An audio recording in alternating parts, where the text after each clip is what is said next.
Cristiano Ronaldo finish. Cristiano Ronaldo বুড়ো হয়ে গেছে। ক্রিশ্চিয়ানো রোনাল্ডো খেলা ছেড়ে দেওয়া উচিত।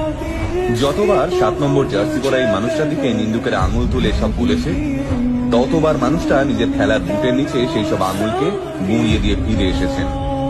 ক্রিশ্চিয়ানো রোনাল্ডো ফুটবলের দুনিয়ায় জন্ম নেওয়া এক কিংবদন্তি জাদুকর, কোটি কোটি ভক্তের কাছে এক অবিস্মরণীয় রূপকথা। তাই হয়তো স্বয়ং বিরাট কিং কোহলি পর্যন্ত ক্রিশ্চিয়ানো রোনাল্ডোর একজন মুগ্ধ ফ্যানবয় হিসেবে স্বীকার করে, প্রিয় ক্রিশ্চিয়ানো, তুমি সেরা ছিলে, তুমিই সেরা থাকবে। বিশ্বকাপে মরক্কোর কাছে হেরে ক্রিশ্চিয়ানো রোনাল্ডো যখন মাঠ ছেড়ে কাঁদতে কাঁদতে বেরিয়ে আসছিলেন, তখন সারা বিশ্বে ছড়িয়ে থাকা রোনাল্ডো ফ্যানেরাও চোখের জল সামলাতে পারেননি। কিন্তু এবার ভাবুন, দেশের হয়ে খেলতে নামার কিছুক্ষণ আগে একটা ছেলের কাছে খবর এলো তার বাবা মারা গেছে। খবরটা পেয়ে ছেলেটা হাউ হাউ করে কাঁদলো, কিন্তু তা সত্ত্বেও সে খেলতে নামলো। আর রাশিয়ার বিরুদ্ধে সেই খেলায় ছেলেটা খেতাব পেল ম্যান অব দ্য ম্যাচে। আগে হ্যাঁ বস, এটাই আমাদের Cristiano Ronaldo.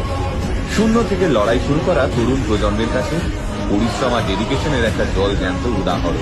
Guys, please subscribe my YouTube channel linked in profile.